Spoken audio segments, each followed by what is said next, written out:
the ever popular All the Indians Have Left the Area. It is now populated by slaves and, of course, the all well-born and often told globalish story of the inbred offsprings of prostitutes. A strange breed took over the land by hiding in the nooks and crannies of the Ramapough Mountains. Now, all this was placed upon my people, while the exalted fell on their pompous knees decrying the disappearance of the noble red man by the very people they tried and continue to try to erase from history, hoping that somehow the stains of their own machinations and the blood on their own hands will not be found.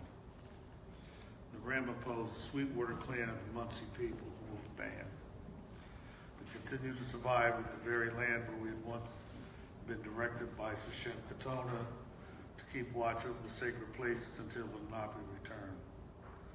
Many of the Ramapough today continue to live upon the same carbon footprints as our ancestors. The Ramapough Pass was questionably the most important piece of real estate in America at the time of the Revolution.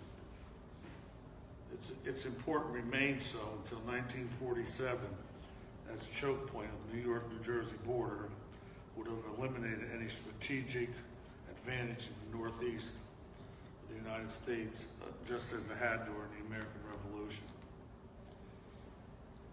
What I'm saying is the Ramapough Pass is where my people continue to live today.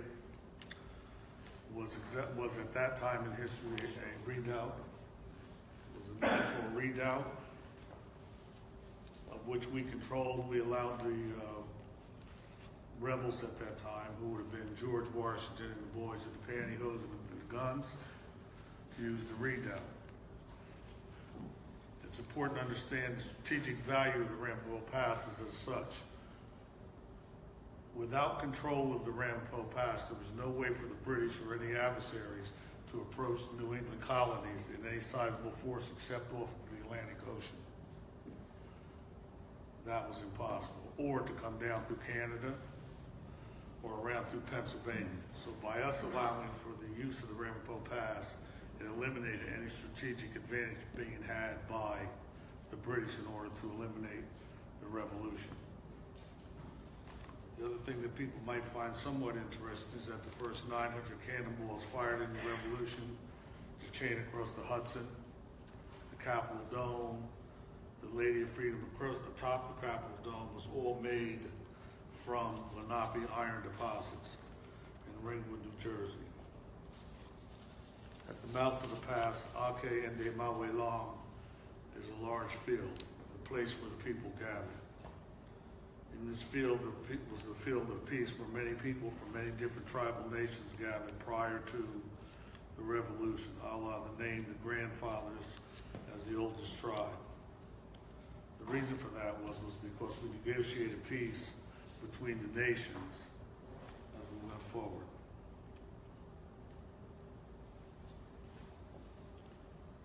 So, the interesting thing is that although, as I said, the iron deposits and the location made it possible for the American experiment to succeed, although the names of the people that sold the land in the area so that the village of Sloatsburg, New York could be established in all of Rockland County, these very same people have no idea who the Ramapoughs are. They have no idea whatsoever. Or could the reason that they seem to be so forgetful is because that true narrative does not support the sort of enlightened look or the romantic look at America when you consider these people stole the land, enslaved the natives, to the degree that most people know that the first slaves in the state of New Jersey, sold in the state of New Jersey, were my ancestors. There were no Africans of any sizable amount in North America at that time. The slaves they continued to hound about being escaped slaves were Indians. And when we ran away to such an extent to cow us, they sent us to the West Indies to teach us and beat us and turn us into good slaves and send us back if we made it. These people did such a good job. would assume it was Mr. Willie Lynch's plantation, that when they got the science down correctly, they began taking the Africans that they couldn't control and sending them to the West Indies. So before this whole idea of cruelty and the diaspora of the Africans began, it began right here in New Jersey on the Ramapough. Didn't believe on, even it didn't belong somewhere across the sea. It started right here. Right here. And coming from the writings of some of the scribes that stood among some of the most prominent people of their day. One of them standing in the Ramapough Pass, one of these people, you may be able to recognize it from this narrative. One of them desired the timber. The other desired the iron. These are both extremely prominent people in the founding of America and still in the economic life of America, families. But they couldn't purchase the land because the Ramapoughs occupied the land. And at that time, there had been so many sort of misadventures in terms of acquiring land that the only way you could acquire the land was to get permission from the governor, if there were natives on the land. So they're standing there talking about the land, and the scribe says to them, well, you can't buy the land because there's Indians on it. The guy says, well, there's no Indians. So he says, well, isn't that the Indians that bring down the shot and the charcoal at night? The guy basically looked at him and said, didn't we just tell you there's no Indians? Case closed. I recently had lunch with some folks that are a member of some of these families, these founding families. And I asked them, I said, well, how'd you guys get control over everything? He said, I did a lot of research. He said, as far as I can tell, we took it. We took it. However, one can't steal one's land, one cannot steal one's dignity, and one cannot imprison people within some form of psychological diaspora by telling the truth about the founding of their wealth, of this country. The fact is, the land was founded on slavery. It was founded by enslaving Native Americans. And it was founded here, not in some far-off place. In 1911, as reported in the Utica Herald-Dispatch, President Taft was greeted in Cheyenne, Wyoming. The president smiled and he looked down as he espied the Sioux and the Ramapough Indians in their grand attire. So I guess President Taft knew we were around 1911. I want to leave you with a small citation. Genealogist Roger Jocelyn is in a certified report to the BIA traces the ancestry of modern-day Ramapough tribes in the mid-1700s. It says the Ramapough Indian bloodline can be traced to the Aboriginal Munsee tribe who occupied the Ramapough region for thousands of years before the first European settled in the New World. Now, having shared that with you, I think we have a tape of a well-educated, well-polished bigot, racist from Rutgers. And let me first say, Rutgers has been more than kind to the people lately. But when Mr. Thing was sharing his fantastic discovery of all of these inbred people, I was down at Princeton with a mentor of mine, Conrad Lynn, discussing freedom for other peoples. I guess you can see us here that there's an extremely harmful effect of this type of racism. It's ongoing, it's extremely popular. One of the reasons I believe that this continues to be popular mythology is because we're simply 30 miles outside of Manhattan. 3 minutes from my house, you see that well-known poster of Manhattan sort of sitting in the trees. That's not that's not a made-up sort of thing. That's for real. That actually exists. It's not an idealized picture. So we're going to watch this for a moment, yeah?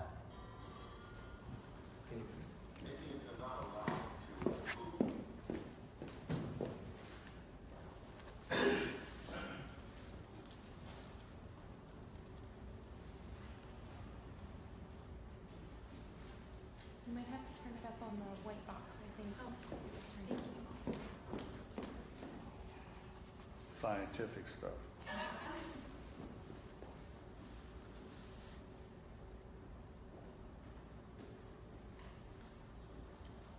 We sit 30 miles from New York City. Why should it be so surprising that there's still Native American tribe here and it's still intact? Indians are not allowed to move through time like the rest of us. We don't run around with frock coats anymore.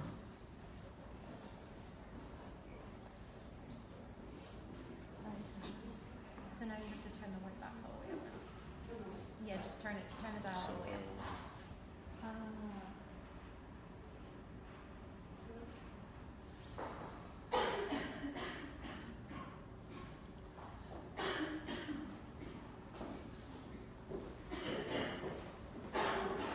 You could also unplug the microphone. And then Sorry guys, hold on just a minute.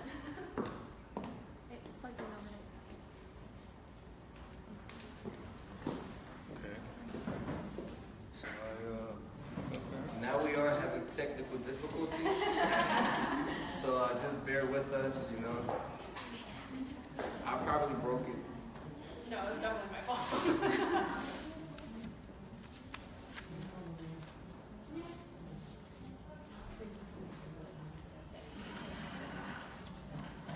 Let's try that just again.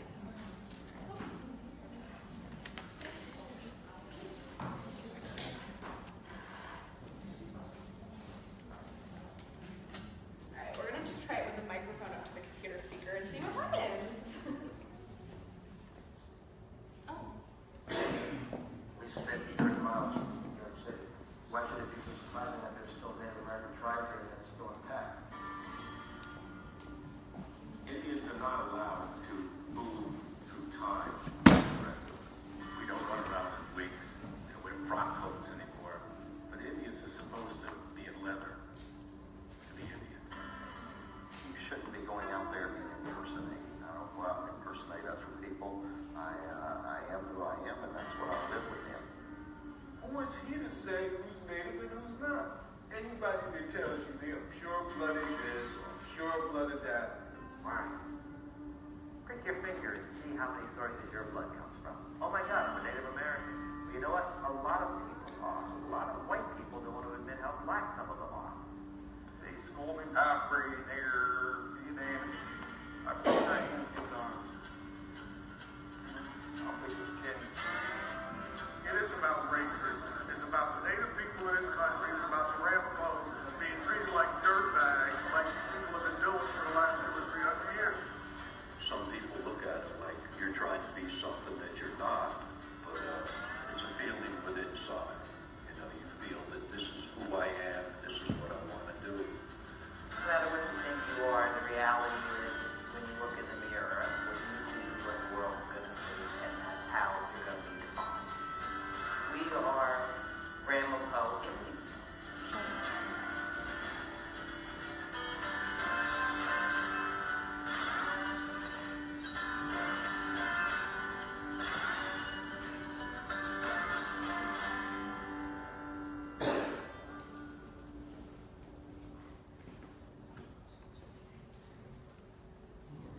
Respond to that, I think, pretty interesting trailer. The fellow in the trailer was the chief that said, that was Harry Colton, Kerry Holton. He's the chief out, he was the chief in Anadarko. Let me give you some backfill. They went and handpicked him out of Georgia because he's supposedly a descendant of this guy called Black Beaver.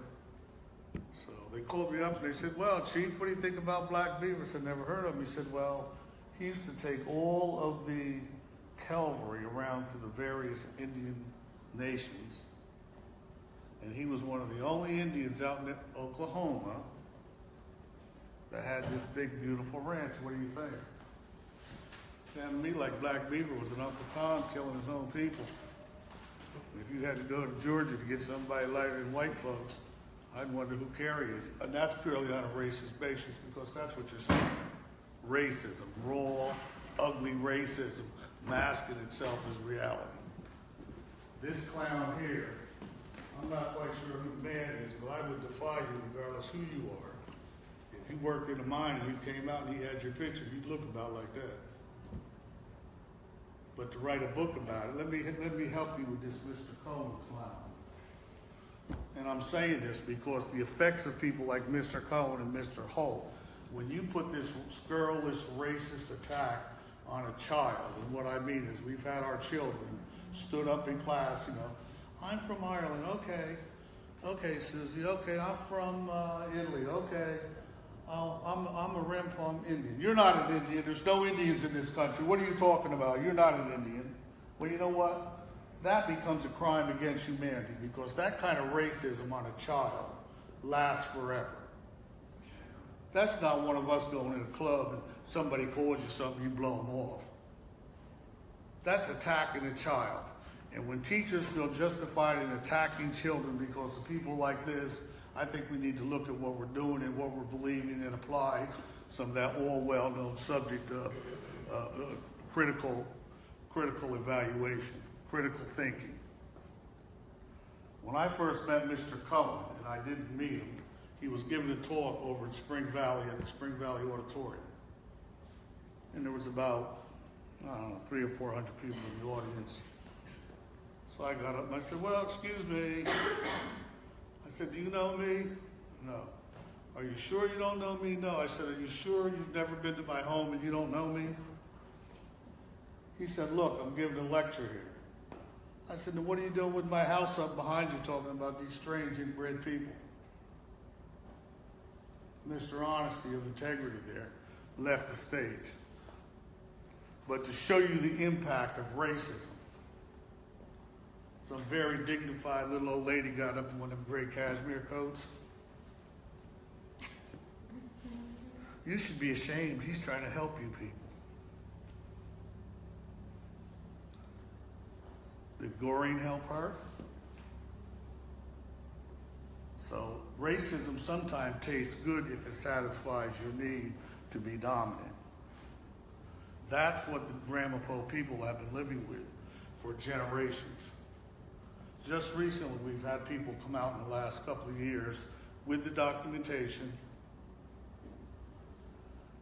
fought in the Civil War,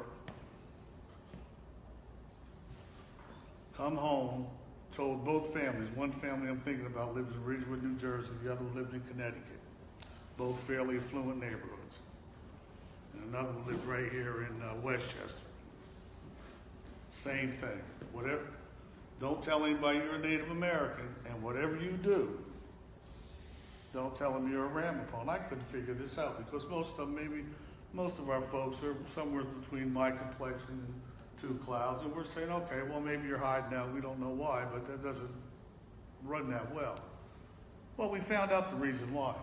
You'll love this one. After they emancipated the Africans out of slavery, this same group, you got to check this out for yourself. It's unbelievable. They thought they grandfathered in the Native Americans as slaves. They actually thought they grandfathered in slavery for Native Americans. And what these people were doing was trying to protect their family and their loved ones by telling them, don't tell anybody who you are. Finally, in the last 2 or 3 years, they felt safe enough to come out and say, hey, we've been hiding over here as somebody else. That's what racism does. You know? And you talk about it, you sort of get a double entendre if you're a little darker complected. I love this. You can be blonde, blue haired, and all of that. You'd be Indian in a minute. What are you? I'm an Apache. Okay, you an Apache. Put about 2 drops of melon on you and say, you an Indian. The next thing you get is, how much Indian are you? That's racism we've learned. And since we're talking about racism, I'm going to free you all up a little bit. I heard some beautiful stuff about all the great work being done around the world, and I know this school does a lot of good stuff. Here's something you can guard against and you can start to free yourself against. There's 2 things that's happened in history. One big thing was the doctrine of discovery, and the other one that had an equal sociopathical approach was Willie Lynch. And for those who have white clear understand, we always hear the Trail of Tears. You know why there was a Trail of Tears? Because when they found out that the Africans that were living on the Native American land were not slaves but allies. Yes, there was 2 Indians that had slaves somewhere out there. They probably moved to Oklahoma. But when they found out en masse that the Africans and the Native Americans had become allies, and they could not, the planters could not overpower that social dynamic, they went to President Andrew Jackson and then had them drive the people out and become the Trail of Tears. We can add that to the history book. We can add this to the Ramapough history as resistance. There was a men's club in Hilburn called the Ungava. And you'd see pictures and they had their little aprons on, sort of like the Odd Fellows. And every once in a while you'd see a picture of women and they'd have, them old 30s dresses. You'd see a little yoke, and the yoke was a Eastern woodland pattern on it. What we found out was, and you could follow this through too with a computer, turned out that the Ungava was considered, the only free Native American land in North America. It was between Nova Scotia and the Arctic Circle. So I can only proffer that back in the day, since there was also a number of other tribal people living in the tribal area, the Ramapough tribal area, and we had thought that it looked like we had something to do with this freedom of this land. But when we did the Earth Day March in New York, where it was 500,000 people, a guy came up to me after the march down by the Javits Center, and he says, well, actually, it was Dallas Goldtooth. He said, somebody wants to meet you, Chief. And I'm saying, well, okay, 500,000 people, I'm sure they do. Turned out it was the chief and his wife from the Ungava, Nova Scotia, that wanted to come down and thank me because we were the same people, the same blood that kept them alive so that they could exist today. So we know that. We know what the actual genealogical reports is. The government knows. The people, they built the dome out of the iron and the cannonballs from Ringwood, but nobody knows who we are. Why is that? Other than just blatant racism, I'm guessing one of the big reasons is we're 30 miles outside New York. Everybody loved to go to Wyoming, right? That's nice, right? Go on out there, you got Indians, you got, Arizona, you got rocks, you got everything. About 2 weeks later, you need to get home, right? This is New York. It's a different headset. Yes.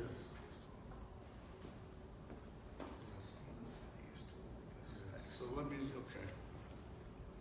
So what I'm saying to you is I believe one of the reasons we want to get rid of the tribal people to this moment and they like to keep this myth going is because people are still trying to push us off our land. Which leads us to where Two Clouds is going to introduce, is going to bring it up to speed. At this moment, we are still fighting to have religious freedom and to maintain our land, if you would. Thank you. Woody. She's going to help you with the audio. She's going to help with the Oh no. All right. Hello.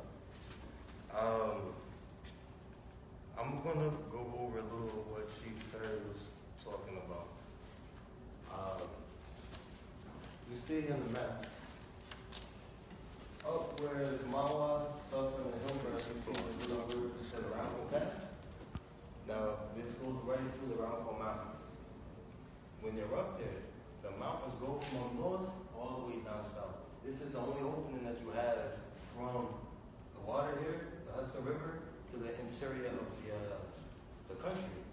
The next one is down in the Chesapeake area. So during the war, the revolution and everything, this area was very essential, as Chief was saying. Now, our ancestors, we were the keepers of the past. And this is our motto of the Ramapough tribe. were the keepers of this past, and we still are to this day.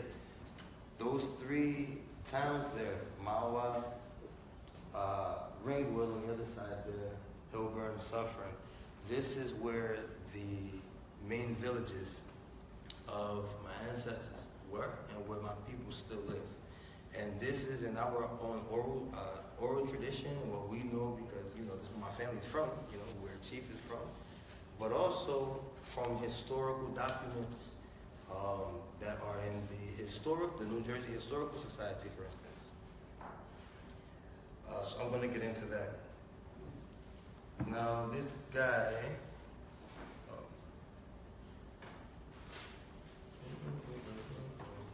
Cohen. I'll wait until I get it bigger again. Sorry. Is the video? I don't need the video yet. Not yet. Okay. Do you want to test? Just asked it. Oh, okay. Hold on. Do your thing. Okay. Make it big.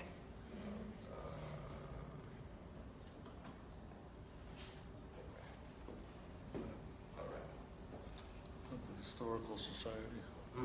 Now, this individual here, Cohen, is a reason why we cannot stand this individual.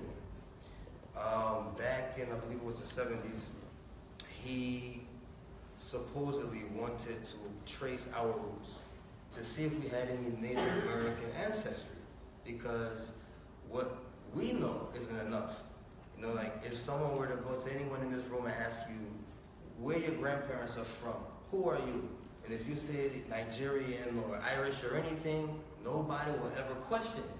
But as soon as you say, as my chief was just explaining, as soon as you say you're Native American, everyone wants to doubt it.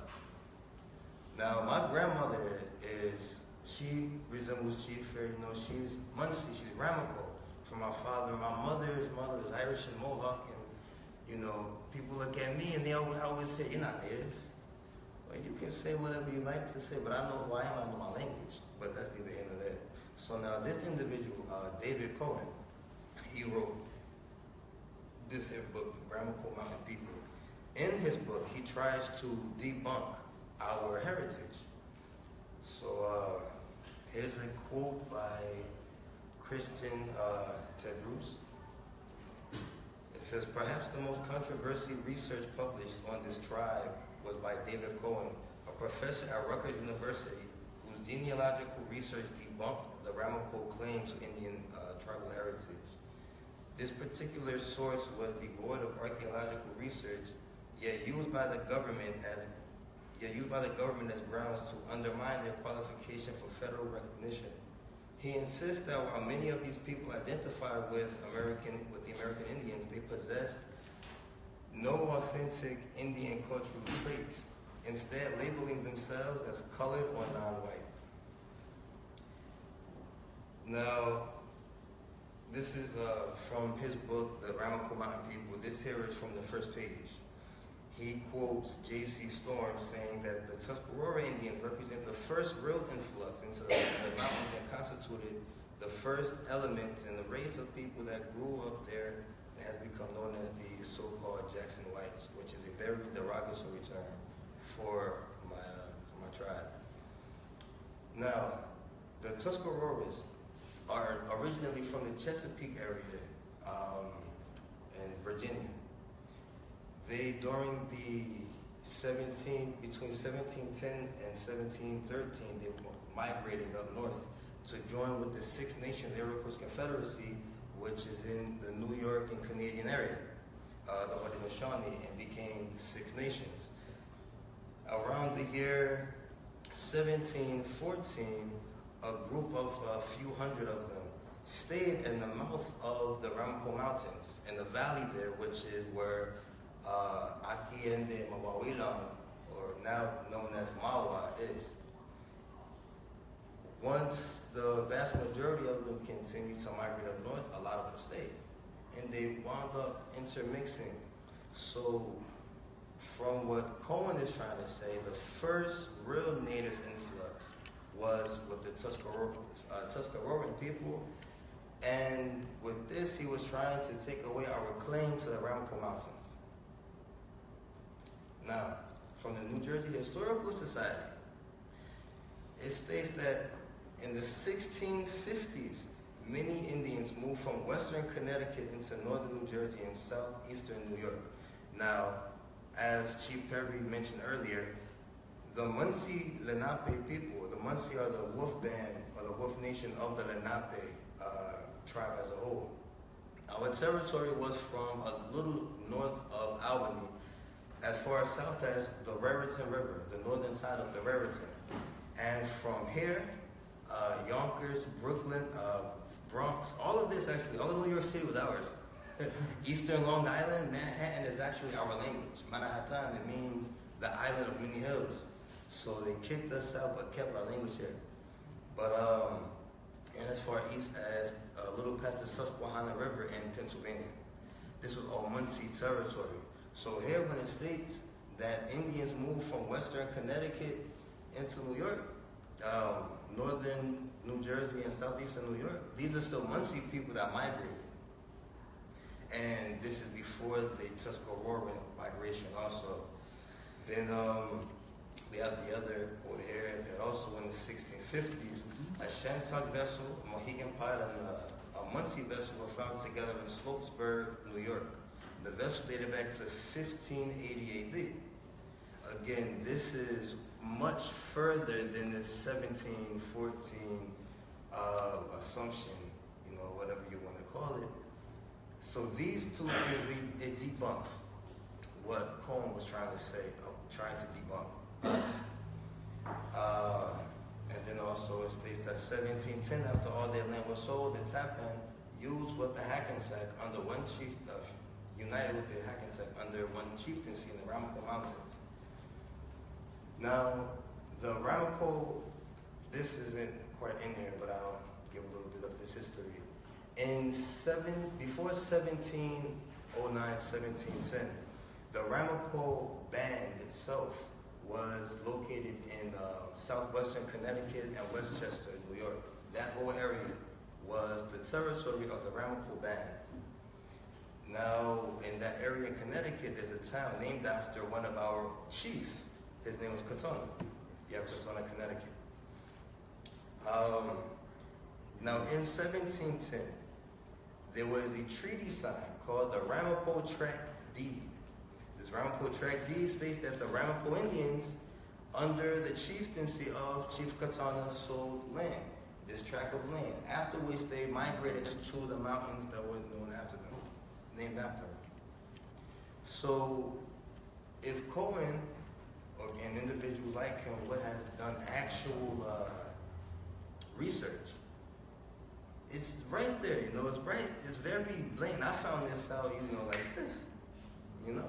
And this was only in the 70s. He could have gone right to the Historical Society if he truly wanted to find this out.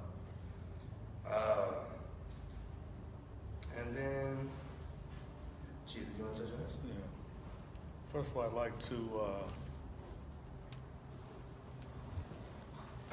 like to apologize for my short spiel on Mr. Cohen, because like I said once, I think I said it all. If he's giving a speech, I'm giving a speech on somebody and I got your house in the thing. And apparently there's no credibility there at all. But he's made a fairly good living at it. One of the things I would like to say, I got off a little bit on Willie Lynch, but I think it's important to understand the cruelty and the impact of Willie Lynch.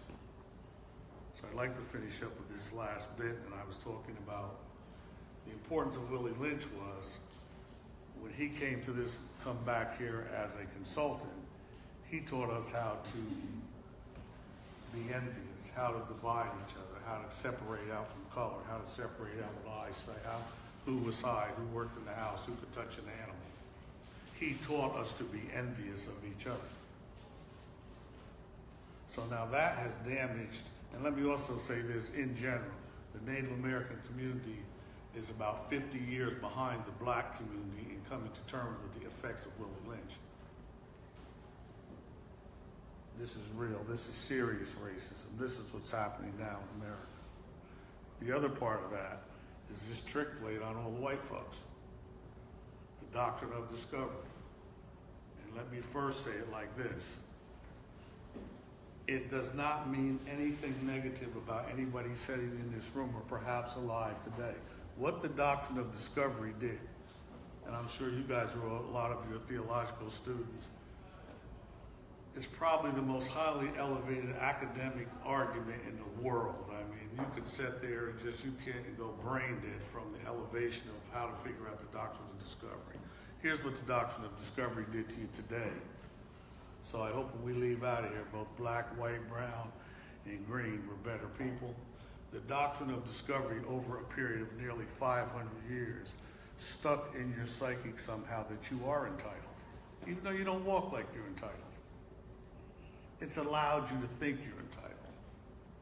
It's allowed you to think you're a little bit better, even though in your heart you would never do anything to put anybody down.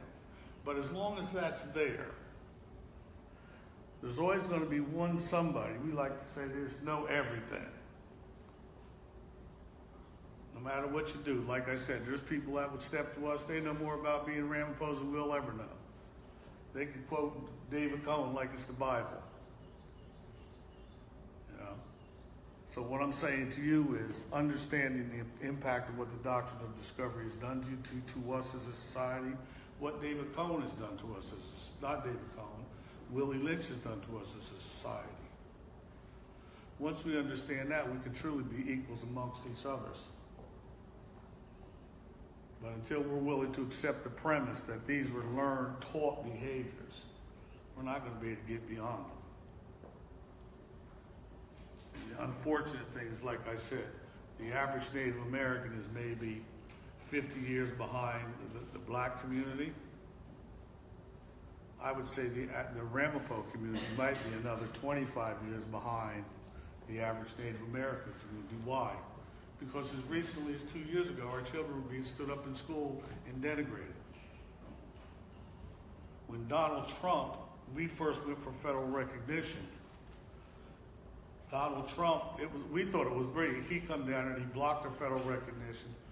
We thought it was because, 10 years before there was a gaming law, we said, man, this guy's really a brilliant businessman. We didn't even know there was a gaming law. And that would have been good, but then he followed it on with a lot of racism. He looks more like Indians than I do. What kind of Indians are they? They just want to have bingo parlors, all of this racism. What did that do? That brought up all of that racism of the past and went right back into we don't need to hire you people. You don't have a credit rating, you people. You don't need a job, you people. And worst of all, like I said, when you put that little nastiness on a child, that becomes really sort of a crime against humanity. So that's what we've been facing, and we've been facing it to this moment. And I want to really be thankful of folks like yourselves and some other forums now that people are saying, well, let's at least hear the truth, or at least let's hear enough so we can make our own decision. There's places in the Ramapough Mountains that have the same spiritual insight of any place in the world, and we don't dare to open them up because the minute we do, either we don't own them, or somebody that does will either come and bulldoze them or take them over and to sell them. So you'll find we've got a number of sacred sites throughout the metropolitan area that we don't even rake the leaves. If you see it, it would be brushed because we don't have any control. Here's a good thing, you like education? Morwell school system, Morwell, New Jersey. This is less than 20 years ago. I would say maybe 15 years ago. They had an unwritten law to get the tribal children out of school at the age of 15 or 16. They got them out. And this went on for generations. This went on with people far older than myself. For generations it went on. The interesting thing was, Morwell also employed the tribal people in the Department of Public Works, where some of them got really good paying jobs. I mean, jobs I think going to college would make you want to have, nice paying jobs. The problem with that is, if the only place you can get a living wage job without an education is for the town, that's a form of modern day indentured servitude. It don't make if you're making $70 or $80 or $90,000 a year driving a snowplow. If that's the only place you can get money to drive, you become the indentured servant. That's going on now in this century in Morwell, New Jersey, and also in Ringwood, New Jersey. That's intense racism. Everybody's going, about a third of our population in Ringwood, as I'm sure you all heard about it with the toxins, are dying from direct result of the toxins. A little history on that. Mr. Ford was one of those people in the Ramapough Pass that wanted to timber. It was the Fords that did a thing called the Vineland study. The Vineland study was a study done in the 30s to help identify subhumans, of which some of our ancestors were a part. He did such a wonderful job that the Nazi Party gave him a medal for his work in identifying subhumans. And then he took that technology, brought it to Germany, and started putting little, I guess, Jewish kids away. We come to one of the best known, most beloved foundations in the country, the Ford Foundation, sponsored eugenics. You know what eugenics was, right? That was identifying sterilized Native women because they were subhuman. Now, too big to be human. Fast forward. Instead of those mines I talked about, which should be giving tours, because these were mines that were essential to the development and the creation of the Americas. The Fords wanted to put high-end housing, executive housing, where the natives lived.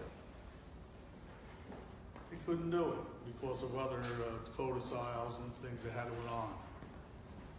They didn't have a problem. That's when they started dumping the toxins in the mines. But they're not being held liable, even though my people at this moment are dying from that quiet genocide.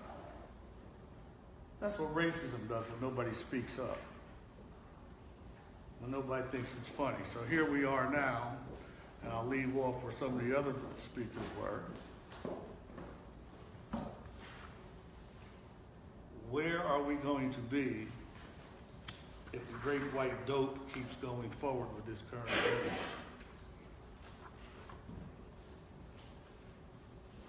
We're stepping into fascism, and I would suggest that the only people that have the capacity to change that are actually the women. So when you all get ready to move, I will do my best to make sure that the rest of our men somehow can back you up.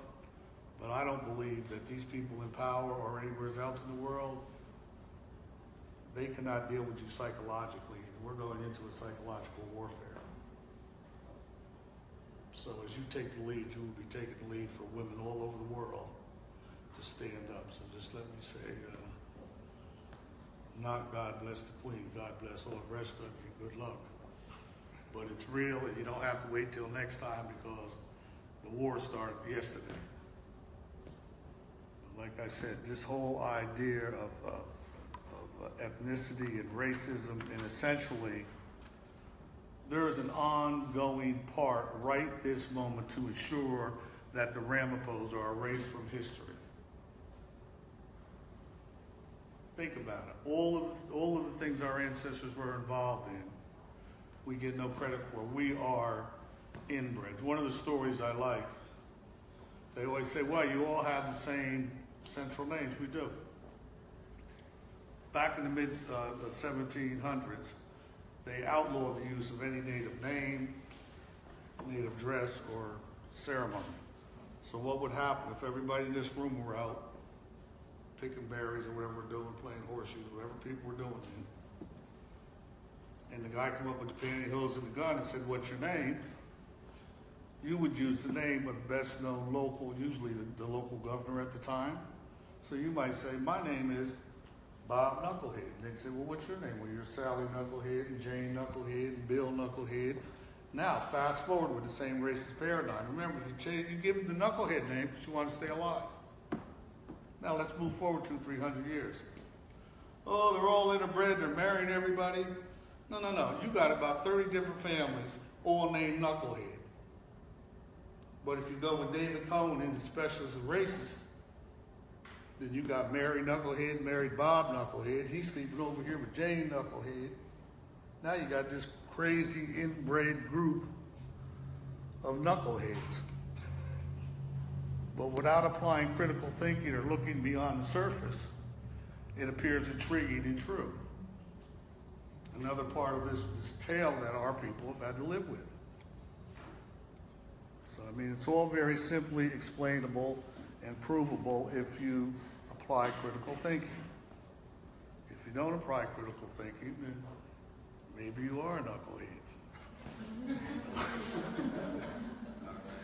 So let me leave you with that. And is there any questions I can maybe...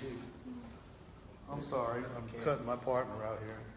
He's apparently whitewashing the screen now. I don't know what's going on.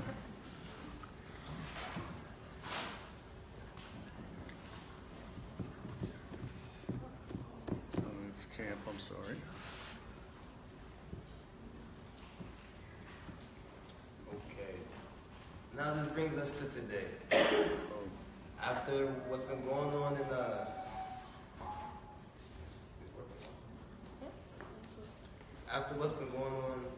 Standing Rock with the Dakota Access Pipeline back in October, the tribe decided that we should start a prayer camp on our ceremonial land in Mahwah, New Jersey.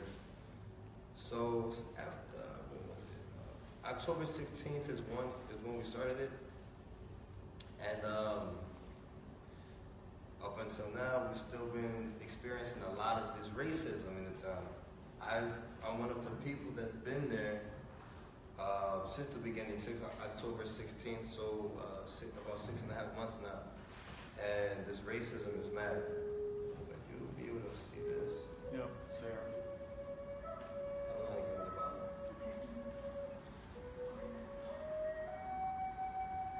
We're good to go.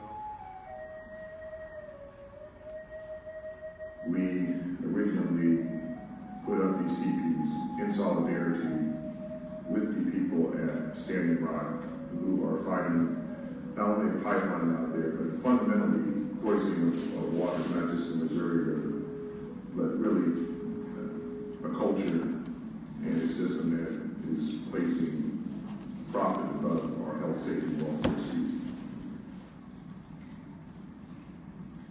So this land is very special to my tribe. And I wanted to get involved to help more of our good. So when we have the first meeting about trying to stop the pipeline and solidarity with Standing Rock, I decided then that I would be here.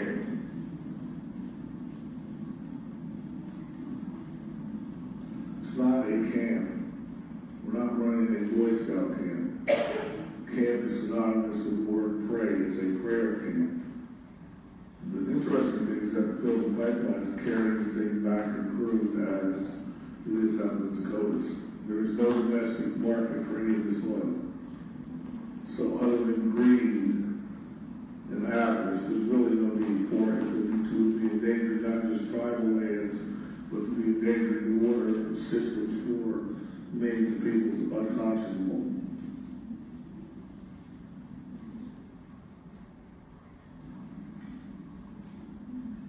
A lot of people don't really understand the danger of what's going on. You know, like some of our neighbors. They don't really understand the severity of having a pipeline leak until it's too late. And until they realize that, you know, you can't drink any water, you can't grow any food, you can't even shower because the water is no longer water. Then what are you going to do? You know, then it'll be too late for all of us.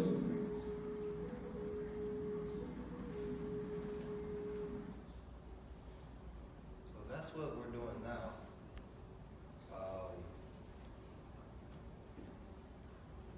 Up in Jersey. So the township, Chief may want to speak about this more also, but the town has been fining us for having teepees. You guys will love this. We were fined for illegally laying mulch down on our property, for laying stones. We were fined for building those teepees. They said that they're permanent structures. and we can't have permanent structures. But the thing with teepees are, they're not permanent. You know, it took us for that big teepee, it took 4 of us about 20 minutes to put it up. And the smaller teepees, it only takes about 10 or so minutes, 2 people. You know, and you take it down to half the time. So they were charging us $1,000 for the teepee and even more for the mulch and such. And we built the cook shack and with an extra awning on it to guard the wood from the elements. And they were charging us $3,500 a week for this awning. So now they've halted this for now. We're trying to raise money for, give me a few more minutes, I'm sorry. Can I have like 5 or so more minutes? Yeah. Okay. So now we're trying to raise money for lawyers and an architect and an engineer, so we can have this site plan done for the town so that they don't continue to find us. Because what they'll do, actually, this is a very historic thing in this country. President Thomas Jefferson said, find the Indians so much that the only way they can pay it back is by giving their land. This is what the president said. And this is what the town and the towns of that area have been doing to our tribe. And that's what they're trying to do now. They're trying to take this land. So we need support. However, you can give support. Even if you just come up there to say hi. I do canoe tours on the river. Yeah, it's beautiful, you know. You guys, everyone, just tell everyone, let the whole city come up there. All the information is there on the flyer that Kat handed out. And I have cards also. I don't think my telephone number's on it. So I won't waste your time anymore. Thank you. Questions? How far along is the pipeline? Where is it now? Pilgrim Pipeline doesn't have the permits yet. So they're still attempting to get those permits. Is it held in? Yes. Yes. Is it NRDC? Are they funding it? In DC? No, NRD, National Resource Defense Council? Are they sponsored? I don't know. I'm not sure, honestly. But this pipeline, as you may know, it's supposed to go from Albany to Linden, New Jersey, and it's going to go 3/4 of a mile away from where this camp is, through our mountains in Mawa, very close to Ringwood, like right on the border of Mawa and Ringwood. And in those woods back there, I hike those woods all the time. There's beautiful creeks and brooks and springs everywhere back there. So this pipeline is gonna go right through all of it. And this is water that goes into the river, you know, for the fish and everything. And it just all gets right. Exactly. It's all just, you know. Are they connected to the oil barges that are parked on the river? Yeah, well, they're all part of the same system. One of the things they're doing is, and I should stand up. One of the things that, one of the reasons it's so important to speak out about the pipelines, and I guess you know the president just recently basically eliminated any opposition to it legally. Not only are they carrying the same back and fuel from Albany to Linden, New Jersey, they're essentially going through 11 streams and whatever, but they're also going through the New York City watershed. And when they get right down here at the end of the tap over here where we live in the Ramapough, it's going through one of those 7 sole source aquifers in the country. That aquifer itself supplies water to approximately 4 million people in New Jersey. But keep this in mind, if they destroy one of these watersheds, and they've just had a spill about 3 weeks ago, fortunately avoided going in it, they're going to destroy the capacity of New York City to drink water. So my question would be this, if at that point we're destroying the livelihood for millions of, the way for millions of people to live, can that be described as a crime against humanity? Because your money and your support and your background is not going to help you, because as the folks says, you can't drink oil. And that's really the thing. And what I'd like to say is not only would we like to have, we need everyone's help, let's think about what this is. The Native Americans, both here and in the Dakotas and around the country, we have been little more than canaries in the mine. We've been trying to say, please wake up. We don't have the capacity to stop these people by ourselves. We need everyone, and everybody that drinks water, we need to stand up. And now that we're walking forward, and I don't mean to be disparaging except for one person, this guy really is the great white dope. We're in danger up in here. So let me leave you with that. I don't want to get on a roll with it, but let me at least thank you all again. And I guess we're... Thank you.